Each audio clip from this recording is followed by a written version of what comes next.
Hi, അസ്സലാമു അലൈക്കും. എന്തൊക്കെയുണ്ട് വിശേഷങ്ങൾ? നിബാസ് വേൾഡിൻ്റെ പുതിയൊരു വീഡിയോയിലേക്ക് എല്ലാവർക്കും സ്വാഗതം. ഞാൻ കുറേ ദിവസമായി ഇപ്പോൾ നിങ്ങളുടെ മുന്നിലേക്ക് വന്നിട്ട്. ഇന്നിപ്പോൾ ഞാൻ വന്നിട്ടുള്ളത് അബിയുമരത്തെക്കുറിച്ചൊക്കെ നിങ്ങൾക്ക് അറിയാമായിരിക്കും. ഞാൻ മുമ്പ് അബിയുവിനെ കുറിച്ച് ഞാൻ നിങ്ങൾക്ക് പരിചയപ്പെടുത്തിയിട്ടുണ്ട്. ഇപ്പോൾ ഇവിടെ ഞാൻ നട്ട അബിയുമരം ഞാൻ കാണിച്ചു തന്നിട്ടുണ്ട്. പിന്നെ അപ്പോൾ ഇപ്പോൾ അത് ഫ്ലവറിങ് ടൈമാണ്, അബിയുവിൻ്റെ ഫ്ലവറിങ് ടൈമാണ് ഇപ്പോൾ. അപ്പോൾ ഇത് ഫ്ലവറിങ് ടൈമിൽ നമ്മൾ എന്തൊക്കെ ചെയ്ത് കൊടുക്കണം, ഇപ്പോൾ ഇതിൻ്റെ ഫ്ലവർ എങ്ങനെയാണ് എന്നൊക്കെ ഞാൻ ഇന്നത്തെ വീഡിയോയിൽ ഞാൻ പരിചയപ്പെടുത്തി തരാം. അപ്പോൾ ഇതാണ് നോക്കിയ അബിയുവിൻ്റെ ഫ്ലവർ ഞാൻ കാണിച്ചത് കേട്ടോ. കണ്ടോ, കാണുന്നുണ്ടോ? കണ്ടോ, ഇതാണ് അബിയുവിൻ്റെ ഫ്ലവർ.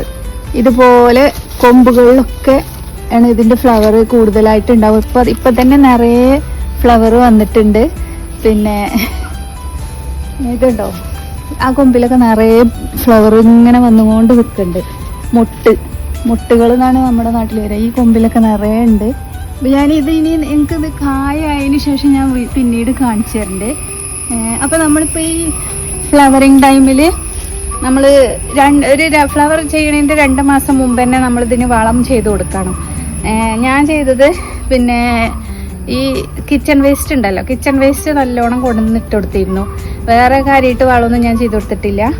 പിന്നെ നമ്മുടെ സുരേഷ് ഏട്ടൻ പണി ചെയ്തപ്പോൾ ഇതിൻ്റെ പുല്ലൊക്കെ വൃത്തിയാക്കി തന്നപ്പോൾ ജസ്റ്റ് ഈ നമ്മുടെ പഞ്ചായത്തിൽ നിന്ന് കിട്ടുന്ന ഒരു വളം ഉണ്ടായിരുന്നു വീട്ടിൽ, അത് ഞാൻ ചെയ്ത് കൊടുത്തിട്ടുണ്ട്. കുറച്ച് കോഴിക്കാട്ടോ അങ്ങനത്തെ വളമൊക്കെ ഞാൻ ചെയ്ത് കൊടുത്തിട്ടുണ്ട്. കാര്യമായിട്ട് കിച്ചൺ വേസ്റ്റാണ് ഇതിന് ഇട്ട് കൊടുക്കൽ. അത് ഇടയ്ക്കിടയ്ക്ക് മാസം നല്ല 2 ആഴ്ച കൂടുമ്പോൾ ഞാൻ ഇട്ട് കൊടുക്കാറുണ്ട്. അപ്പോൾ നമ്മുടെ അബിയുവിന് അങ്ങനെ പ്രത്യേകിച്ച് പരിചരണമൊന്നും വേണ്ട.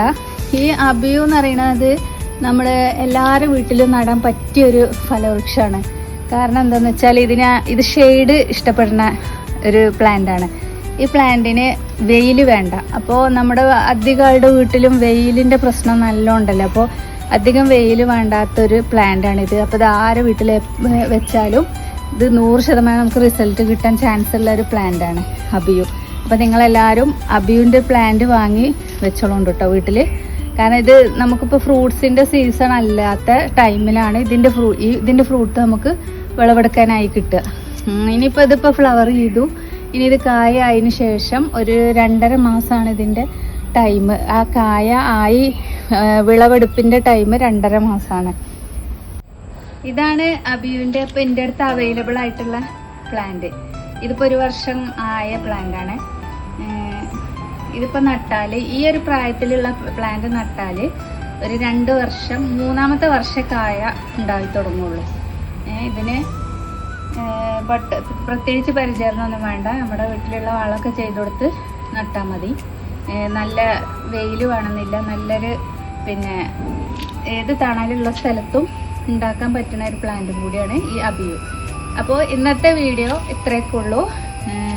എല്ലാവർക്കും എൻ്റെ വീഡിയോ ഇഷ്ടപ്പെട്ടെങ്കിൽ ലൈക്ക് ചെയ്യണം, ഷെയർ ചെയ്യണം. സബ്സ്ക്രൈബ് ചെയ്യാത്തവരുണ്ടെങ്കിൽ സബ്സ്ക്രൈബ് ചെയ്ത് സപ്പോർട്ട് ചെയ്യണം. അപ്പോൾ ഓക്കെ, ബൈ, താങ്ക് യു.